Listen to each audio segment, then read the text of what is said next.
ആപ്കി അദാലത്തിൽ former union minister സ്മൃതി ഇറാനിയുടെ മേലുള്ള കുറ്റാരോപണം ഇവർ എല്ലാവരെയും പേടിപ്പിക്കുന്നു എന്നുള്ളതാണ്. കുട്ടിക്കാലത്ത് തെരുവിലുള്ള കുട്ടികളൊക്കെ സ്മൃതി ഇറാനിയെ കണ്ടാ പേടിക്കുമായിരുന്നെന്ന് കേട്ടു.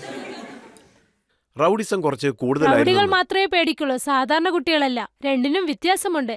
എല്ലാരും റൗഡികളല്ല. പറയുന്നത് കുസൃതികൾ കാണിച്ചിട്ട് കുസൃതിയല്ല, കുസൃതിക്കും റൗഡിസത്തിനും ഒരുപാട് വ്യത്യാസമുണ്ട്. സ്ത്രീകളെ കളിയാക്കുന്നവരെ ഞാൻ പേടിപ്പിക്കും. സ്മൃതിക്ക് കാര്യം അറിഞ്ഞാൽ അടി മാത്രമാണ്. അപ്പോ യഥാർത്ഥത്തിൽ അടിക്കൂ? അതെ, എനിക്ക് ഇതേ ഇവിടെ നോക്കിയാൽ ഒരു ചെറിയ മാർക്ക് കാണാം, ഒരു കട്ട് കാണാം. ഒരു ദിവസം ഒരു ചെറുക്കനെ ഞാൻ നന്നായി അടിച്ചു. അതായത് ഞങ്ങളുടെ തെരുവിൽ നിന്നും കുറച്ച് പെൺകുട്ടികൾ വന്ന് പറഞ്ഞു, ഞങ്ങൾ ട്യൂഷനിലേക്ക് പോകുമ്പോൾ ഈ ചെറുക്കന്മാർ തെരുവിലുള്ള ആ ഭാഗത്ത് കവർ ചെയ്ത് വെച്ചിരിക്കുകയാണ്, പോകാൻ സമ്മതിക്കുന്നില്ല, പോയാൽ പ്രശ്നമുണ്ടാക്കുന്നുവെന്ന്. അപ്പോൾ കുട്ടികൾ വന്ന് സ്മൃതി എന്തെങ്കിലും ചെയ്യുമെന്ന് പറഞ്ഞു. അപ്പോൾ സിറ്റുവേഷൻ എങ്ങനെയായിരുന്നെന്നാൽ ഞങ്ങൾ അച്ഛനമ്മമാരോടൊന്നും പറയില്ല. അപ്പോഴെന്ന് വെച്ചാൽ ഏകദേശം 35-40 വർഷങ്ങൾക്ക് മുൻപ്. അവരോടെന്തെങ്കിലും പറഞ്ഞാൽ ഉടനെ നീ എന്തിനാ അവിടേക്ക് പോകുന്നെന്ന് ചോദിക്കും. ചെറിയ കുടുംബത്തിൽ ലോയർ മിഡിൽ ക്ലാസ് ഫാമിലിയിൽ ആദ്യത്തെ ചോദ്യം എന്തായിരിക്കുമെന്നാൽ നീ എന്തിനാണ് അവിടേക്ക് പോയത്, ആവശ്യമില്ലാത്ത പ്രശ്നങ്ങളെ അവോയ്ഡ് ചെയ്യുന്നു. പക്ഷെ ഞാൻ എങ്ങനെയാണെന്നാൽ ഞാൻ എന്തിനു അവോയ്ഡ് ചെയ്യണം, അതിന് എന്ത് ചെയ്യാമെന്ന് ചിന്തിക്കും. അവരോട് ഞാൻ പറഞ്ഞു, വീണ്ടും എന്തെങ്കിലും പ്രശ്നമുണ്ടാക്കിയാൽ എന്നോട് പറയാൻ. അവന്മാരൊക്കെ എന്നെക്കാളും 1-2 വയസ്സ് മൂത്തവരാണ്. സോ പെൺകുട്ടികളും ആൺകുട്ടികളും നേർക്കുനേർ വന്ന് നിന്നു. അതിൽ എന്റെ പ്രശ്നം എന്താണെന്നാൽ അമ്മ ഷിഫ്റ്റിന് ചെന്നിട്ട് വീട്ടിലേക്ക് വരും. അമ്മ ഉറക്കത്തിൽ എണീക്കുകയാണെങ്കിൽ വലിയ പ്രശ്നമാകും. അപ്പോൾ ഞാൻ അവരോട് പറഞ്ഞു, അമ്മയെ വീട്ടിൽ വെച്ച് ലോക്ക് ചെയ്തിട്ട് വന്നേക്കെന്ന് പറഞ്ഞു. അമ്മയെ ലോക്ക് ചെയ്തിട്ട് വന്നാൽ പ്രശ്നം തീരുന്നതുവരെ അവർ ഉറങ്ങുമെന്ന് ഞാൻ കരുതി. അപ്പോൾ അവിടെ അടിയും പിടിയും വലിയ പ്രശ്നമായി. അതിലൊരു ചെറുക്കൻ വന്ന് എന്റെ കോളർ പിടിച്ചു. ഞാൻ അവന്റെ കോളറിൽ പിടിച്ചിരുന്നു. ബാൽക്കണിയിൽ നിന്നും അമ്മ വിളിച്ചോണ്ട് വരികയാണ്. അമ്മ ഉടനെ അയ്യോ എന്റെ മോളെ വിട്ടേക്കണേ പാവം ഒന്ന് നിലവിളിച്ചു. എനിക്ക് വളരെ എംബാരസിംഗ് ആയി. ഞാനൊരു സ്ത്രീയാണെന്ന് ഓർക്കാതെ അവൻ എന്നെ അടിച്ചോണ്ടിരിക്കുകയാണ്. ഞാനും അവനെ അടിച്ചോണ്ടിരുന്നു. അപ്പോൾ അവൻ പെട്ടെന്ന് എന്നെ ഇവിടെ ഒരു ഇടി ഇടിച്ചു. അത് പെട്ടെന്നൊരു മുറിവായി മാറി. അതിനുശേഷം ഞാൻ ആ ചെറുക്കനെ അത്ര പെട്ടെന്ന് വെറുതെ വിട്ടില്ല. വീട്ടിൽ ചെന്നിട്ട് എനിക്ക് അടി കിട്ടി. നീ എന്താ വലിയ നേതാവാണോ? നേതാവൊന്നുമല്ല, ഒരു ചെറിയ പ്രശ്നമാണെന്ന് പറഞ്ഞു. അച്ഛനോടെന്താ പറയാഞ്ഞേ? ആരും ആരുടെ അച്ഛനമ്മയോടും പറഞ്ഞില്ലെന്ന് ഞാൻ പറഞ്ഞു. ആൻഡ് പിന്നെ ഇവിടെയുള്ള സ്ത്രീകൾക്കൊക്കെ എനിക്കറിഞ്ഞ് എല്ലാരോടും പറഞ്ഞു കാണും. ട്രെയിനിലോ ബസ്സിലോ ചെന്നാൽ ബാഗ് മുൻപിൽ വെക്കണം. ഒരുപാട് ആണുങ്ങളുണ്ടായാൽ ആ ബസ്സിൽ കയറരുത്. അതുപോലെ തന്നെ എല്ലാവരുടെ ജീവിതത്തിലും അത് നടന്നിട്ടുണ്ട്. എന്റെ ചിന്ത എപ്പോഴും ഒരിക്കലും ഒരു വിക്ടിമാകരുതെന്നതാണ്. നമ്മൾ കഷ്ടപ്പെടുന്ന കുടുംബത്തിൽ ജനിച്ചിരിക്കുന്നു, എല്ലാം ഒരുപാട് അനുഭവിച്ചു കഴിഞ്ഞു. ഇനിയും കാണുന്നവരൊക്കെ നമ്മളെ അടക്കി ഭരിക്കാൻ എന്റെ അച്ഛൻ ഇടയ്ക്കിടയ്ക്ക് ചോദിക്കും, നീ എന്താ വലിയ നേതാവാകാൻ പോവുകയാണെന്ന്, നീ എല്ലാരോടും ഉത്തരം പറയുമല്ലോ എന്ന് ചോദിച്ചു. പട്ടിണിയുടെ കാര്യമൊക്കെ ഞാൻ അറിഞ്ഞിരുന്നു. കുട്ടിക്കാലത്ത് താങ്കൾ വെള്ളം പിടിക്കാൻ പോകുമ്പോൾ അവിടെയും വഴക്കുണ്ടാക്കുമെന്നാണ് കേട്ടത്. ഇല്ല ഇല്ല ഇല്ല ഇല്ല ഇല്ല, ഞാൻ ഡൽഹിയിൽ ടാങ്കർ കാലം വരുന്നത് വരെ നോക്കിയിട്ടുണ്ട്. അപ്പോൾ എന്റെ കയ്യിൽ ഒരു ബക്കറ്റ് തരും, റെഡ് കളർ ബക്കറ്റ്. അതെനിക്കിപ്പോഴും ഓർമ്മയുണ്ട്. നിങ്ങൾ എത്ര കഴിവുള്ള ആളാണ്, എത്ര ബുദ്ധിശാലിയാണ്, ഇതൊക്കെ ആ ടാങ്കറിൽ നിന്നും വെള്ളമെടുത്ത് പുറത്തേക്ക് കൊണ്ടുവരുന്നതിൽ മനസ്സിലാക്കാം. ഒരുപക്ഷെ ഗ്രാമത്തിലാണെങ്കിൽ കിണറിൽ നിന്നും വെള്ളം എടുക്കുന്നതിൽ നിന്നും മനസ്സിലാക്കാം. എല്ലാവരുടെ കൂടെയും വഴക്കിട്ടാലും ഇട്ടില്ലെങ്കിലും അമ്മയുടെ കയ്യിലെത്തേണ്ട വെള്ളം തീർച്ചയായും ചെന്നെത്തുന്നതാണ്. എനിക്ക് മറ്റുള്ളവരുമായി വഴക്ക് കൂടുന്നതിൽ പ്രശ്നമൊന്നുമില്ല, അമ്മയിൽ നിന്നും വഴക്ക് വാങ്ങരുത്. പല പല ചെറിയ ചെറിയ ജോലികളെല്ലാം താങ്കൾ ചെയ്തിരിക്കുകയാണ്. റോഡിൽ ബുക്കുകൾ വിറ്റിരുന്നു. അച്ഛനാണ് വിറ്റത്. ഡൽഹിയിൽ ഡോലക് ബാർ എന്നൊരു സ്ഥലമുണ്ട്. അവിടെ ആർമി ക്ലബിന് മുൻപിലായി ഒരു ബസ് സ്റ്റാൻഡ് ഉണ്ട്. ആ കാലത്ത് ഡൽഹിയിൽ ജോലി ചെയ്യാൻ ഒരുപാട് ആളുകൾ വരുമായിരുന്നു. അവർ അവിടെ വന്ന് ആ ബസ് സ്റ്റാൻഡിൽ നിന്നും ബസ് പിടിച്ചാണ് ഗുർഗയിലേക്ക് പോകുന്നത്. ഇപ്പോൾ വളരെ വലിയ സ്ഥലമായി, അപ്പോൾ ഗ്രാമമായിരുന്നു. അപ്പോൾ അച്ഛൻ അവിടെയാണ് ഹിന്ദി ബുക്കൊക്കെ വിറ്റുകൊണ്ടിരുന്നത്. ആ സമയത്ത് ശാന്തി നികേതൻ, അവിടെ അപ്പോൾ അച്ഛൻ ഇംഗ്ലീഷ് ബുക്കൊക്കെ വിൽക്കുകയായിരുന്നു. ഞാൻ അച്ഛനോട് എപ്പോഴും ചോദിക്കും, ഇവിടെ എന്തിനാ ഹിന്ദി ബുക്ക് വിൽക്കുന്നത്, അവിടെ എന്തിനാ ഇംഗ്ലീഷ് ബുക്ക് വിൽക്കുന്നതെന്ന്. അതിന് അദ്ദേഹം ആ ബസ് സ്റ്റാൻഡിൽ നിന്നും വർക്കേഴ്സൊക്കെ ജോലിക്ക് പോകും, അതിനായി അവർക്ക് സെക്കൻഡ് ഹാൻഡ് ഹിന്ദി ബുക്ക് വിൽക്കുന്നു. പക്ഷേ ഇവിടേക്ക് ഡൽഹിയിലുള്ള പണക്കാരൊക്കെ വരും, അതുകൊണ്ട് ഇവിടെ ഇംഗ്ലീഷ് ബുക്ക് വിൽക്കുന്നെന്ന് പറയും. ഞാനപ്പോൾ അച്ഛനോട് പറഞ്ഞു, ഒരു ദിവസം നമ്മുടെ വീടും ഇവിടെയായിരുന്നാൽ എങ്ങനെയിരിക്കുമെന്ന്. ഇവരൊക്കെ യൂണിഫോം ഇടുന്നത് പോലെ ഞാനും ഒരു യൂണിഫോം ഇട്ട് എല്ലാവരും എന്നെ നോക്കി സല്യൂട്ട് ചെയ്യുകയാണെങ്കിൽ എങ്ങനെ ഇരിക്കുമെന്ന്. അച്ഛനതിന് മറുപടിയൊന്നും പറയില്ല. അതും സംഭവിച്ചു. വീടും വാങ്ങി, അതും അതേ സ്ഥലത്ത്. ആൻഡ് അതോടൊപ്പം മര്യാദയെ എനിക്ക് സല്യൂട്ടും കിട്ടി. ഒരു ദിവസം വീടൊഴിയേണ്ട സാഹചര്യവും താങ്കൾക്കുണ്ടായി. 7 വയസ്സിൽ വീടൊഴിപ്പിച്ചു. അത് ഞങ്ങളോട് വേഗം കഴിക്കണമെന്ന് പറഞ്ഞു. 3 ചേച്ചിയും അനിയത്തിയും, ഞാനാണതിലാദ്യം. അപ്പോൾ വെറും ചോറും പരിപ്പും മാത്രമേ ഉണ്ടായിരുന്നുള്ളൂ. അമ്മ തിങ്സൊക്കെ പാക്ക് ചെയ്യായിരുന്നു, ഞങ്ങൾ കഴിച്ചു കഴിയട്ടെ എന്ന്. സോ അപ്പോഴേക്ക് വെറും സൈക്കിൾ റിക്ഷ മാത്രമേ അവിടെ കാണുള്ളൂ. ആ സമയത്ത് ഗ്യാസ് സിലിണ്ടറൊക്കെ അവിടെ വളരെ വലിയ കാര്യമായിരുന്നു. എന്റെ അച്ഛൻ കോൺഗ്രസിലായിരുന്നു. ആ ഏരിയ മുഴുവൻ ഇതൊരു വലിയ കാര്യമായിരുന്നു. ഞങ്ങളുടെ വീട്ടിൽ മാത്രമാണ് ഗ്യാസ് ഉണ്ടായിരുന്നത്. അമ്മയുടെ ഒരു കൈയിൽ സിലിണ്ടറും മറ്റൊരു കൈയിൽ ഞങ്ങളും. ഞാൻ നിന്നുകൊണ്ട് വീട് നോക്കുകയായിരുന്നു. അമ്മ ചോദിച്ചു, എന്തിനാ വീടിനെ നോക്കുന്നതെന്ന്. ഒരു ദിവസം ഇതേ വീട് ഞാൻ വാങ്ങുമെന്ന് പറഞ്ഞു. പിന്നെ ഈ തുളസി ഈ രാഷ്ട്രീയത്തിനൊക്കെ വന്നതിന് ശേഷം ഒരു ദിവസം ഞാൻ ആ വീട്ടിന്റെ മുൻപിൽ ചെന്ന് നിന്നു. അമ്മ കേട്ടു, ശരിക്കും ഈ വീട് വാങ്ങണമോ എന്ന്. ഞാൻ പറഞ്ഞു, നമ്മുടെ ദുഃഖങ്ങളൊക്കെ എന്തിനാ വില കൊടുത്ത് വാങ്ങുന്നതെന്ന്. ഞാൻ അത്ര വലിയ മണ്ടിയല്ല എന്ന്. പക്ഷേ ഞാൻ അമ്മയോട് പറഞ്ഞിരുന്നു, നമ്മൾ നല്ലൊരു അവസ്ഥയിലേക്ക് എത്തും, നല്ലതേ നടക്കുമെന്ന് പറഞ്ഞിരുന്നു. എന്ന് താങ്കൾ രാഷ്ട്രപതി ഭവനിൽ നിന്ന് സത്യപ്രതിജ്ഞ ചെയ്തുവോ, അന്ന് താങ്കൾക്ക് ഓർമ്മ വന്നോ 7 വയസ്സ് പെൺകുട്ടി എന്തെല്ലാം സ്വപ്നങ്ങൾ കണ്ടിരുന്നു എന്ന്? ഞാൻ ഏത് ആർമി ക്ലബിന്റെ മുൻപിൽ ഇരുന്നു കൊണ്ടാണോ ബുക്ക് വിറ്റുകൊണ്ടിരുന്നത്, അതേ ആർമി സുപ്രീം കമാൻഡറിന് മുൻപിലായി ഞാൻ നിന്നുകൊണ്ടിരിക്കുന്നത് വളരെ വലിയ കാര്യമാണ്. അങ്ങനെയാണ് ഞാൻ ഡൽഹിയെക്കുറിച്ച് പറയുകയാണെങ്കിൽ, ഞാൻ റോട്ടിൽ നിന്നും നോക്കിയിട്ടുണ്ട്, രാഷ്ട്രപതി ഭവനിൽ നിന്നും നോക്കിയിട്ടുണ്ട്. ഈ 2 കാര്യങ്ങളും ഈ യാത്ര ഒരിക്കലും അവസാനിക്കില്ല. ബാക്ക് ബോൺ പോലെ എങ്ങനെയായിരുന്നു അങ്ങനെ തന്നെയുണ്ട്. ഒരിക്കലും അത് വളയുന്നതല്ല, വാല്യൂസിൽ കോംപ്രമൈസ് ചെയ്യുന്നതല്ല.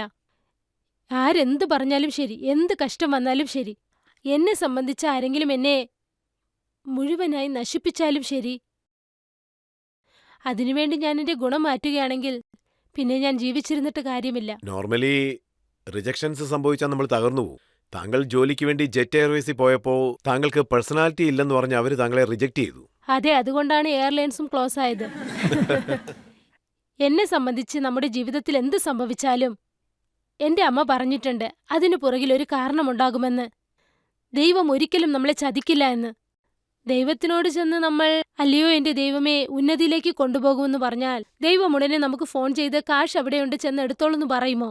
ദൈവം നിങ്ങൾക്കൊരു ശക്തി നൽകും, അത് ഉപയോഗിച്ച് നിങ്ങൾ അധ്വാനിച്ച് കാശുണ്ടാക്കണം. നിങ്ങൾ ദൈവത്തോട് എനിക്ക് സമാധാനം വേണമെന്ന് ചോദിച്ചാൽ ഉടനെ അദ്ദേഹം ശരി, ഇന്നു മുതൽ അങ്ങനെ ആകട്ടെ എന്ന് പറയുമോ? അദ്ദേഹം നിങ്ങൾക്ക് ഒരുപാട് കഷ്ടങ്ങൾ തരും, അതിൽ നിന്നും പേഷ്യൻസ് താനേ വരും. ദൈവം നിങ്ങൾ എവിടേക്ക് പോകണമെന്ന് ആഗ്രഹിക്കുന്നുവോ അതിനൊരു വഴികാട്ടിയായിരിക്കും. അത്ര എളുപ്പത്തിൽ സംഭവിക്കില്ല. ലെജൻഡ്സ് ആൻഡ് ലെഗസി ഒന്നും എളുപ്പത്തിൽ കിട്ടില്ല. അതിന് തീർച്ചയായിട്ടും അതിന് സമയമാകും. പിന്നിൽ പല പോരാട്ടങ്ങളും കാണും. എന്നാലും അതായത് ഇത്രയും കഷ്ടങ്ങളൊക്കെ വരുന്ന സമയത്ത് പോലും താങ്കൾക്ക് എവിടെ നിന്നാണ് ഇത്രയും ധൈര്യം ലഭിക്കുന്നത്? ദാരിദ്ര്യത്തെക്കാളും ധൈര്യം തരുന്നത് മറ്റൊന്നുമില്ല എന്ന് ഞാൻ ഉറപ്പിച്ചു പറയും.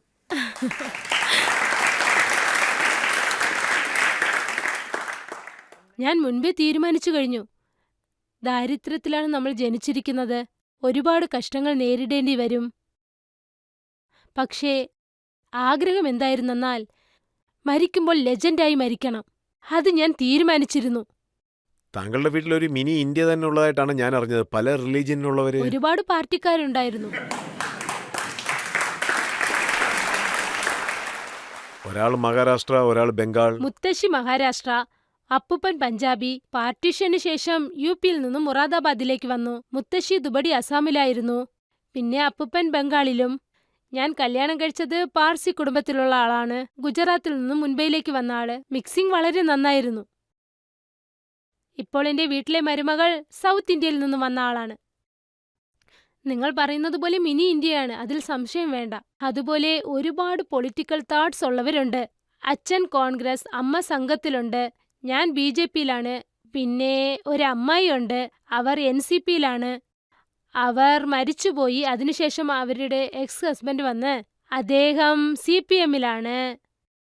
ഞങ്ങളുടെ വീടിനകത്ത് എന്തെങ്കിലും ഒരു പ്രശ്നം വന്നാൽ, അതായത് 11 വർഷമായി എന്റെ പാർട്ടിക്കാരാണ് ഭരിക്കുന്നത്, വെറും സംസാരം മാത്രമല്ല, അടിയും പിടിയും താങ്കളുടെ മുന്നിൽ വഴക്കൊക്കെ ആർക്കെങ്കിലും നടക്കും. സംസാരിക്കാൻ സാധിക്കും. പക്ഷേ വലിയവരൊക്കെ സംസാരിക്കാം. രാഷ്ട്രീയമാണോ അത് ആക്ടിംഗ് ആണോ നിങ്ങൾക്ക് കഷ്ടമായിട്ട് തോന്നുന്നത്? ഒരു നിങ്ങൾ സ്ത്രീ രണ്ട് ആയിരിക്കുന്നത് തന്നെ ചെയ്തിട്ടുണ്ടല്ലോ. കഷ്ടമാണ്. ഏതാ നിങ്ങൾക്ക് കഷ്ടമായിട്ട് തോന്നിയത്? സ്ത്രീ ആയിരിക്കുന്നതാണ് വളരെ കഷ്ടം. രാഷ്ട്രീയവും മീഡിയയും കഷ്ടമല്ല. നിങ്ങൾ പറഞ്ഞത് correct അതായത് ആണ് ഒരു madam. സ്ത്രീക്ക് എന്നെ പോലെ വായി കത്രിക പോലെ ഇരുന്നാൽ അത് വളരെ കഷ്ടമാണ്. താങ്കളാണോ ചോദിക്കാൻ പോകുന്നത്? രാഹുൽ ഗാന്ധിജിയെ ഇലക്ഷനിൽ കണ്ടിന്യൂസ് ആയിട്ട് തോക്കുക ചെയ്യുന്നത്. ചോദ്യം എന്താണെന്ന് വെച്ചാൽ ഇത് സ്ട്രാറ്റജി ഫെയിലിയർ ആണോ അതോ പ്ലാനിംഗ് ഫെയിലിയർ ആണോ? എന്റെ ചോദ്യം ഇതിനുശേഷം എന്ത് സംഭവിക്കുമെന്നാണ് നിങ്ങൾ വിചാരിക്കുന്നത്? സാർ, ഞാൻ രാഹുൽ ഗാന്ധിയുമല്ല ജ്യോത്സ്യനുമല്ല. ഇതിനുള്ള ഉത്തരം രണ്ടുപേർക്കേ നൽകാനാകൂ. രജിത് ശർമ്മ, ഇന്ത്യ TV, ആപ്കെ അദാലത്ത്. നിങ്ങൾ ഇവരോട് വേണം ചോദിക്കാൻ. വ്യത്യാസം എന്താണെന്നാൽ നമ്മളൊരു പ്രിവിലേജ് ബാക്ക്ഗ്രൗണ്ടിൽ നിന്നും വന്നാൽ ഫെയിലുവർ നമുക്ക് മറികടക്കാനാകും. നിങ്ങളൊരു പ്രിവിലേജ് ബാക്ക്ഗ്രൗണ്ടിൽ നിന്നും വന്നില്ലെങ്കിൽ നിങ്ങൾ ഓരോ വട്ടവും റിവലന്റായും റീഇൻവെന്റ് തീർച്ചയായും ചെയ്തേ തീരൂ. നിങ്ങൾ ഈ രണ്ട് കാര്യവും ചെയ്യാതെ വിട്ടുകഴിഞ്ഞാൽ മീഡിയ ആയാലും ശരി, രാഷ്ട്രീയമായാലും ശരി, സമുദായത്തിലുള്ള യാതൊരു പ്രൊഫഷനിലും നിങ്ങൾക്ക് തീർച്ചയായും വിജയിക്കാനാവില്ല. സോ രാഹുൽജിക്ക് അങ്ങനെയൊരു ബേർഡൺ ഇല്ലെന്ന് ഞാൻ കരുതുന്നു. അദ്ദേഹത്തിന്റെ പേര് തന്നെ അദ്ദേഹത്തിന് മതി. ഞങ്ങളെപ്പോലുള്ളവർക്കൊക്കെ ഓരോ ദിവസവും പോരാട്ടത്തിലാണ് തുടങ്ങുക. ഓരോ ദിവസം പുതിയതായി വിജയിക്കേണ്ടതായിരിക്കുന്നു. താങ്കൾ പറഞ്ഞു രാഷ്ട്രീയത്തിൽ താങ്കളൊന്നും ജ്യോത്സ്യക്കാരനല്ലെന്ന്. പക്ഷേ രേഖാ ഗുപ്തയെ താങ്കൾ പല വർഷങ്ങൾക്ക് മുൻപേ മുഖ്യമന്ത്രിയാവുമെന്ന് പ്രവചിച്ചില്ലേ?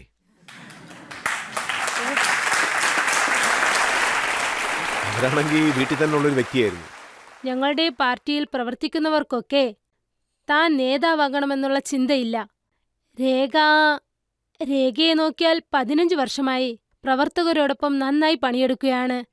അവർ ഒരിക്കലും പ്രതീക്ഷിച്ചിട്ടില്ല, അതായത് എനിക്ക് ഇത് വേണം അത് വേണമെന്ന് പറഞ്ഞുകൊണ്ട്. അവരുടെ ഗുണം എങ്ങനെയായിരിക്കുമെന്നാൽ, ചേച്ചി പാർട്ടിയിൽ ഇതെന്നെ ഏൽപ്പിച്ചിരിക്കുകയാണ്, ഇതെങ്ങനെ ചെയ്യണമെന്ന് ചോദിക്കും. ഇതെന്റെ ആഗ്രഹമായിരുന്നു, അതായത് രേഖ നല്ലൊരു സ്ഥാനത്ത് എത്തണമെന്നത്.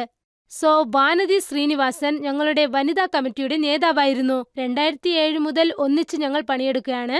ഒരു മാസം ഞാൻ വാനതിയുടെ പുറകെ തുടർന്നു പോയിക്കൊണ്ടേയിരുന്നു. ഒരു ദിവസം എന്റെ വായിൽ നിന്നും വന്നു, പ്ലീസ് വാനതി എന്നെ സഹായിക്കൂ, ഒരു ദിവസം ഇവൾ ഡൽഹിയിലെ മന്ത്രിയാകുമെന്ന്. രേഖ തലയിലടിച്ചു, എന്തിനാ ചേച്ചി ഇങ്ങനെ പറയുന്നതെന്ന്. വാനതി നീ എന്തെങ്കിലും ചെയ്യുന്നു ഞാൻ പറഞ്ഞു. രേഖ അന്ന് ശപഥമെടുക്കുന്ന ദിവസമാണ്. ചേച്ചി നിങ്ങളും വരുന്നോ എന്ന് എന്നെ വിളിച്ചു. ഞാനപ്പോൾ അവളോട് പറഞ്ഞു, നീ മന്ത്രിയായെന്ന്. ഈ ചേച്ചിയുടെ പണി ഇതോടെ കഴിഞ്ഞെന്ന് പറഞ്ഞു. ഞാൻ ആ രേഖയും വാനതിയും ഇതുപോലെ വലിയൊരു പൊസിഷനിൽ കണ്ടപ്പോൾ എനിക്ക് വളരെ സന്തോഷമായിരുന്നു. താങ്കളുടെ മറ്റൊരു രാഷ്ട്രീയ ജ്യോത്സ്യത്തിനെ കുറിച്ചും എന്റെ പറയാം. ദൈവമേ, താങ്കൾ ദേവേന്ദ്ര ഫഡ്നവിസിനോട് പല വർഷങ്ങൾക്ക് മുൻപേ പറഞ്ഞിരുന്നു താങ്കൾ ചീഫ് മിനിസ്റ്റർ ആകുമെന്ന്. അത് പെട്ടെന്ന് എന്റെ വായിൽ വന്നു. ഞാനും ദേവേന്ദറും ഒരു ഫ്ലൈറ്റിൽ പോവുകയായിരുന്നെന്ന് തോന്നുന്നു. അപ്പോൾ ഞങ്ങൾക്ക് 27-28 വയസ്സ് കാണും. അപ്പോൾ മഹാരാഷ്ട്രയിൽ നോക്കിയാൽ വലിയ വലിയ ലീഡേഴ്സ്, പ്രമോദ് മഹാജൻ സർ, ഗോപിനാഥ് മുണ്ടൻജി, നിതിൻ ജി, പറയണമെങ്കിൽ അവരെല്ലാവരുടെ കീഴിലും ഞങ്ങൾ പണി ചെയ്തിട്ടുണ്ട്. ഞാൻ ഒരു ദിവസം പറഞ്ഞു, ദേവേന്ദർ നീ ഒരു ദിവസം വലിയ മന്ത്രിയാകുമെന്ന്. അതിന് അദ്ദേഹം ഉടനെ പറഞ്ഞു, നിനക്കെന്താ വട്ടാണോ എന്ന്, ഇത്ര വലിയ വലിയ ലീഡേഴ്സിന് താഴെ നമ്മൾ പണി ചെയ്യുന്നു. ആർക്കറിയാം, ഒരുപക്ഷെ നീ അങ്ങനെ ആയാൽ. ഞാൻ പറഞ്ഞില്ലേ, BJPക്ക് വേണ്ടിയല്ല, നമുക്ക് വേണ്ടിയല്ല, മറ്റുള്ളവർക്ക് വേണ്ടി. നമ്മുടെ കൂടെ ജോലി ചെയ്യുന്നവർ, നമ്മുടെ കൂടെയുള്ളവർക്ക് നല്ലത് നടക്കണമെന്ന് കരുതുന്നത്. മറ്റുള്ളതൊക്കെ പിന്നെ ചിന്തിക്കാം. നീ ഒരു നല്ല അവസ്ഥയിലെത്തുന്നത് നിങ്ങൾ നോക്കിയാൽ വിഷ്ണു ദേവ്ജി ഛത്തീസ്ഗഡിലെ CM ആയിരിക്കുന്നു. അദ്ദേഹത്തെ കാണുന്നു, ഭജൻലാൽ ജിയെ കാണുന്നു, പിന്നെ രേഖയെ നോക്കുന്നു. മനസ്സ് വല്ലാതെ സന്തോഷിച്ചു. ഇപ്പോൾ അശ്വിന്ദയും ഗവർണറായി. അവരോടൊപ്പം ഞാൻ ബംഗാളിൽ ഒരുപാട് ദിവസം ജോലി ചെയ്തിട്ടുണ്ട്. പിന്നെ സന്തോഷ് ഗംഗ്വാർ ജി, ജാർഖണ്ഡിന്റെ ഗവർണർ, സന്തോഷ് ജിയുടെ കൂടെയും ഞാൻ ജോലി ചെയ്തിട്ടുണ്ട്. പ്രഗൽ ജോഷി ജി, ഇപ്പോ അദ്ദേഹം മന്ത്രിയായിരിക്കുകയാണ്. ഇതിനു മുൻപ് പാർലമെന്റിൽ അഫയേഴ്സ് മിനിസ്റ്റർ ആയിരുന്നു. ഉമാ ഭാരതി, അപ്പോൾ അവർ ജയിലിലായിരുന്നു. അവരുടെ റിലീസ് ഡോക്യുമെന്റ് എന്റെ കയ്യിലായിരുന്നു. ഹുബ്ലി പോയിരുന്നു. ധാർവാറിന്റെ മന്ത്രി സ്മൃതി നിങ്ങളെ വിളിച്ചോണ്ടുപോകാൻ വരുമെന്ന് പറഞ്ഞു. അപ്പോൾ പ്രഹ്ലാദ് ജോഷി 2003-ൽ, നിങ്ങളും കേട്ട് കാണുമല്ലോ, എല്ലാരും അടൽ ബിഹാരി വാജ്പേയി എന്ന് വിളിക്കും. ഞാൻ അദ്ദേഹത്തെ ബാബുജി എന്ന് വിളിക്കും. അപ്പോൾ എനിക്ക് 25 വയസ്സ് കാണും. ബാബുജി എന്ന് പറഞ്ഞെന്നാൽ അപ്പോൾ അദ്ദേഹം പ്രധാനമന്ത്രിയാണ്. സ്മൃതി സർക്കാർ എന്തു തീരുമാനിച്ചിരിക്കുന്നെന്നാൽ കുറച്ച് തീരുമാനങ്ങൾ, ഗ്രാമത്തിലെ ജനങ്ങൾ ആ തീരുമാനത്തെക്കുറിച്ച് എന്തു കരുതുന്നു അത് നീ ചെന്ന് മനസ്സിലാക്കിയിട്ട് വാ. ആലോചിച്ചു നോക്കൂ, നമുക്കൊരു 25-26 വയസ്സുള്ളപ്പോൾ പ്രധാനമന്ത്രി വന്ന് നീ പോ മോളെ, ഗ്രാമത്തിലെ റിയാക്ഷൻ എന്താണെന്ന് നോക്കിയിട്ട് വരുമെന്ന് പറയുന്നു. ഒരു 26 വയസ്സ് പെൺകുട്ടിക്ക് ഇത് വളരെ വലിയ കാര്യമാണ്. വസുന്ധര രാജെ, 2003 ആദ്യമായി മുഖ്യമന്ത്രിയുടെ നോമിനിയായി രാജസ്ഥാനിൽ അദ്ദേഹത്തെ നിർത്താൻ പോവുകയാണ്. ചിന്തിച്ചു നോക്കൂ, രാജസ്ഥാനിൽ ആദ്യമായി ഒരു സ്ത്രീ മന്ത്രി. ആ ലിസ്റ്റിൽ എന്റെ പേരും ഉണ്ടായിരുന്നു. ഞാനപ്പോൾ BJPയിൽ ഉമാഭാരതി, വസുന്ധര രാജെ, സുഷമ സ്വരാജ്, അരുൺ ജെയ്റ്റ്ലി, പ്രമോദ് മഹാജൻ, അനന്ത് കുമാർ. ഞാനപ്പോൾ ഗോവയിൽ സ്ഥാനത്തായിരുന്നു. മനോഹർ പരേക്കർ നമ്മുടെ മുഖ്യമന്ത്രിയായി. മനോഹർ പരേക്കർ. ഞാൻ 15 വർഷം നരേന്ദ്രമോദിയോടൊപ്പം 2002 മുതൽ ജോലി നോക്കിയാണ്. പക്ഷേ അദ്ദേഹം CM ആയിരിക്കുമ്പോഴും ഞാൻ ഡിഫെൻഡ് ചെയ്തു. ഇപ്പോൾ പ്രധാനമന്ത്രിയുമായി കഴിഞ്ഞു.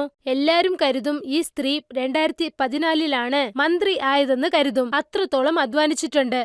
മന്ത്രികളോടൊപ്പം ഒരുപാട് ജോലി ചെയ്തിട്ടുണ്ട്. എന്നെ സംബന്ധിച്ച് സന്തോഷം എന്താണെന്നാൽ ഈ നേതാക്കന്മാരെ വിജയത്തിന്റെ കൊടുമുടിയിൽ കാണാൻ സാധിക്കുന്നു എന്നതാണ്. ഭാഗ്യം ആപ്കി അദാലത്തിൽ താങ്കളുടെ എല്ലാ കാര്യങ്ങളും പുറത്തു വന്നു. നിങ്ങൾ പറയുന്നത് പോലെ ബന്ധങ്ങളുടെ രൂപവും മാറും. ഒരു സ്ത്രീ നിങ്ങൾക്ക് ഏത് രൂപത്തിൽ കിട്ടുമെന്ന് പറയാൻ സാധിക്കില്ല. ലക്ഷ്മിയുടെ രൂപത്തിൽ കിട്ടാം, അന്നപൂർണയുടെ രൂപത്തിൽ കിട്ടാം, സരസ്വതിയുടെ രൂപത്തിൽ കിട്ടാം. സ്ത്രീകൾക്ക് ഒരുപാട് രൂപങ്ങളുണ്ട്. പക്ഷേ യുദ്ധമെന്ന് ഒന്ന് വന്നാൽ കാളിയും അവളാണ്, ദുർഗയും അവളാണ്. ഇങ്ങനെ പറഞ്ഞുകൊണ്ടേ പോകാം. ഒരുപാട് രൂപങ്ങളുണ്ട്.